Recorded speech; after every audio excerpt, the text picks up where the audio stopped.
Yo, what's good? It's your man, 100 Grand Ross for The Rock Never Stops. And the Brooklyn Nets are back. Hell nah. I ain't gonna lie to y'all. Don't get it twisted. This team is far from being back. But I think there's some positives that we can finally start pointing to about this roster, about this team, that we can look forward to as we watch them continue to try to figure this thing out.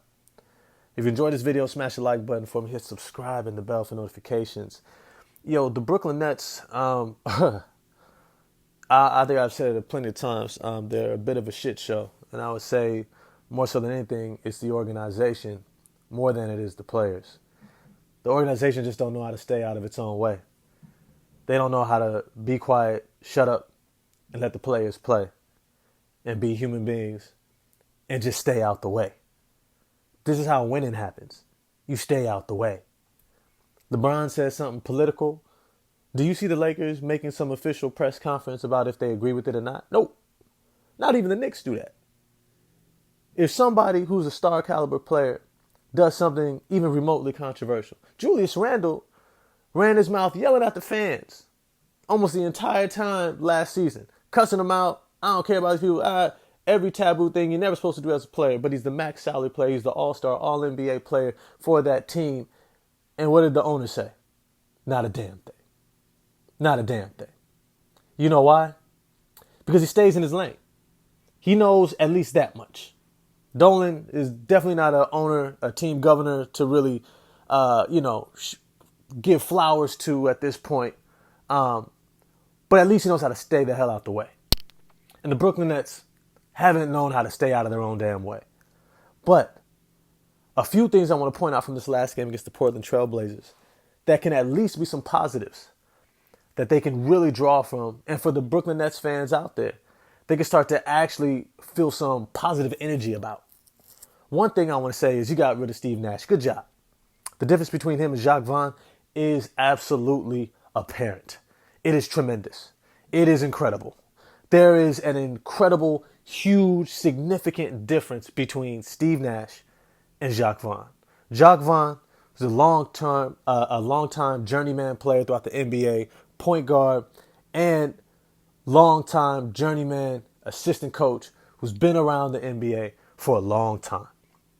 Learned from a lot of coaches, seen a lot of things, learned a lot of lessons vicariously through others, and has a tremendous dearth of knowledge and wisdom to know how to win in this game. How do I know that? Because you can see it. It's clear. It's apparent. He's making Edmund Sumner look good, like a legitimate NBA player. Yuta Watanabe is having the best season of his career. Nicholas Claxton seems to finally be figuring things out. He's even got Royce O'Neal doing some playmaking. I mean, he's maximizing what he has to work with. And Kevin Durant, he was absolutely right. What do you expect if that's your starting five?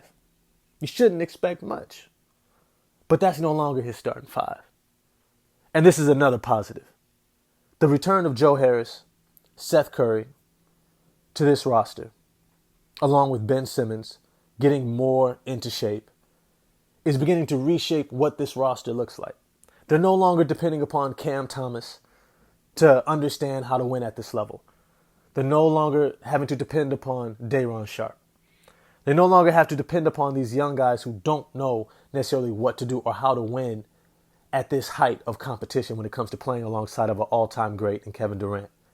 Not just that, but it finally seems to be squared away what's going on between Kyrie and the Brooklyn Nets. And I say Kyrie and the Brooklyn Nets because the rest of the world doesn't matter. The rest of the world cannot like Kyrie. They can love Kyrie. It doesn't matter. This is a work office situation that's getting worked out by human resources at this point. And I think a major point that Kyrie has probably had in his bag is, look, what you're trying to tell me to do, you can't prove that I did to have to do it. You can't. Because I wasn't anti-Semitic. And just because you don't like the apology I gave for what I can apologize for doesn't mean you get to keep me out of games. That's unfair. More than likely, there might have been a lawsuit coming. It might have gotten uglier and uglier and uglier. But it seems like that's getting worked out. I'm not going to say I've been following every single news clipping about what's going on, but you can kind of see shit's getting worked out. And he's supposed to be back on Sunday. Hopefully he is against Memphis, even though Ja Morant loves to play against Kyrie. But it's to say, when you begin to look at these veterans that are returning, you're beginning to look at this team, and it's no longer this young team trying to figure out. It's a bunch of guys who've been there, who know what it's like to win, who knows what it takes. I'm watching these different actions. If you watched the game yesterday against the Portland Trailblazers, who are one of the leading teams in the Western Conference, if you watch them play, you can see guys like Seth Curry, Royce O'Neal, Joe Harris. They simply know these little things, these little idiosyncrasies of what it means to try to win, to try to maintain spacing, how to run different actions, penetrate and kick, how to find the open shooter and relocate, right? How to do these little things that make the game easy, that allow you to score in bunches, to sustain drives, to stop drives, to be in the right place, that allows you to get through these regular season games at a high level. They know when to intensify things. They know when to gamble. They know what's a good shot and a bad shot, right? They know how to play aggressively within their roles. And this is what Kevin Durant was talking about. This is what he was talking about.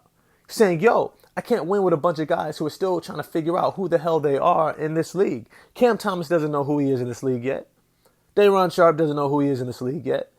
But you know who's also a revelation? Yuta Watanabe knows 100% who he is in this league. He knows exactly who he is.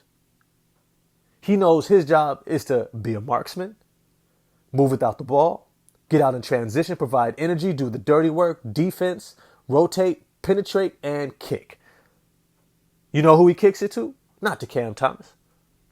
Not to some random guy. He gets it to Kevin Durant. Get the main guy going. He understands what it means to win. And if you begin to see these veterans come back into form, and make no mistake about it, Joe Harris, Seth Curry, Ben Simmons are all still trying to get back into form. They didn't have the training camp. They didn't have the opportunity to really get into shape. That's what they're using these early games for. These first 15 games, these first 20, 25 games of the season is going to be about getting into shape.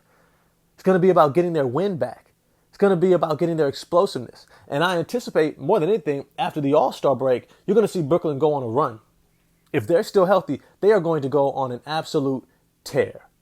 Because the guys who are trying to get their wind, get their legs underneath them, if Kevin Durant is still there, right? Granted, if Kyrie is still there, they're going to go on a run. They will have gotten their legs, had a time to reflect, refresh themselves, and now you're going to start seeing their old form.